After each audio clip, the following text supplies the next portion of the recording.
بسم اللہ الرحمن الرحیم۔ پیاری بہنوں، پیارے دوستوں اور میرے بھائیوں، اکثر لوگ ایسے ہوتے ہیں کہ جن کو کوئی بیماری نہیں ہوتی لیکن وہ اچانک سے مر جاتے ہیں، اور کچھ لوگ سالوں تک بیمار رہتے ہیں اور ان کو موت نہیں آتی۔ اور یاد رہے کہ جب بیماری لمبی جاتی ہے تو انسان بیماری سے نہ صرف مریض سے تنگ ہو جاتا ہے بلکہ اس کا خیال رکھنے والے بھی، اس کے گھر والے بھی بیماری سے تنگ ہو جاتے ہیں۔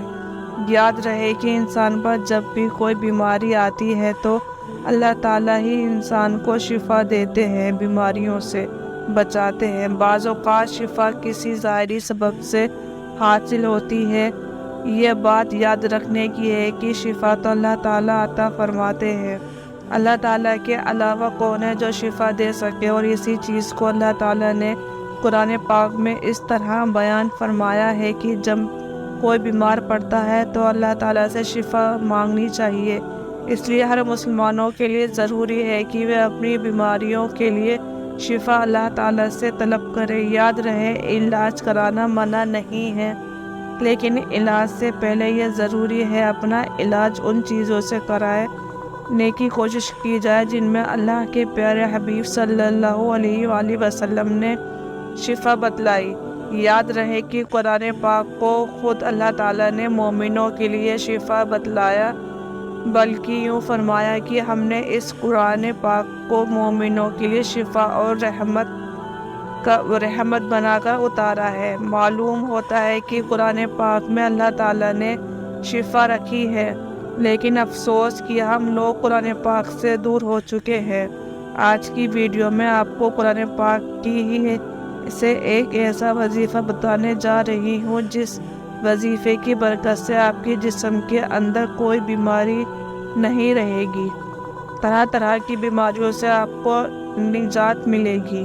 یہ عمل بہت ہی پیارا سا چھوٹا سا عمل ہے جو کسی قرآنی عمل ہے۔ ایسا عمل سے اپنے بیماریوں کا علاج بھی کریں اور اپنے مریضوں کا بھی علاج کریں، عمل کے ذریعے کرائیں۔ یہ عمل قرآن پاک کی کس آیت کا ہے اور اس عمل کو آپ نے کیسے کرنا ہے، اس بارے میں مکمل تفصیل جاننے کے لیے آپ سے گزارش کرتی ہوں کہ ویڈیو کو آخر تک ضرور دیکھیے گا اور سنیے گا۔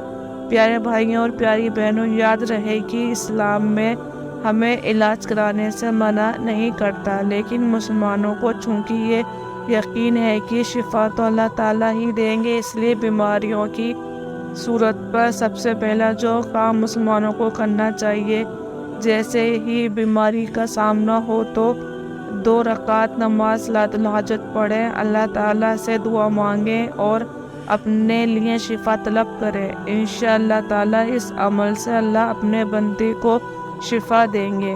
اگر شفا نہیں ہوتی ہے تو پھر صدقہ کریں، کیونکہ حدیث سے یہ ثابت ہے کہ اللہ تعالیٰ نے صدقے سے پریشانیوں اور مصیبتوں کو دور فرمایا ہے۔ اور پھر بھی شفا نہیں ہوتی تو پھر ڈاکٹروں کے پاس جائیں۔ اس کے علاوہ اہل حدیث میں اور بھی تعلیمات بتلائی گئی ہے، مثلا شہد کا استعمال کرنا، آب زمزم کا استعمال کرنا۔ پیاری بہنوں اور میرے پیارے بھائیوں، معلوم ہوتا ہے کہ علاج کرانا بھی ضروری ہے، لیکن علاج کے ساتھ ساتھ آپ نے لیے اللہ تعالیٰ سے دعا کے ذریعے شفا طلب کرنی چاہیے۔ یاد رہے کہ وہ طاقت اللہ تعالیٰ نے قرآن پاک میں رکھی ہے اور آپ صلی اللہ علیہ وآلہ وسلم کی زبان مبارک سے نکلے ہوئے الفاظ میں رکھی ہے۔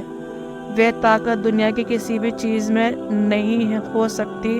حضرت خالد بن ولید رضی اللہ تعالیٰ عنہ کا قصہ مشہور ہے کہ کوفہ نے ایسی زہر تیار کی اگر زمین پر گرتی تو اسے بھی جلا دیتی تھی، اور کفر نے اس بات کو اعلان کیا کہ ہم نے اپنی تلواروں پر یہ زہر لگایا ہوا ہے، جس کے بدن کے ساتھ یہ زہر لگے گا وہ زندہ بچ نہیں سکے گا۔ جب حضرت خالد بن ولید رضی اللہ تعالیٰ عنہ نے یہ بات سنی تو ان سے کہا، لاؤ ذرا میں بھی تو دیکھوں یہ زہر کیسا ہے۔ کافروں نے جب آپ کو وہ شیشی دی تو آپ رضی اللہ تعالیٰ عنہ نے صلی اللہ علیہ وسلم کی بتلائی ہوئی دعا پڑھی اور وہ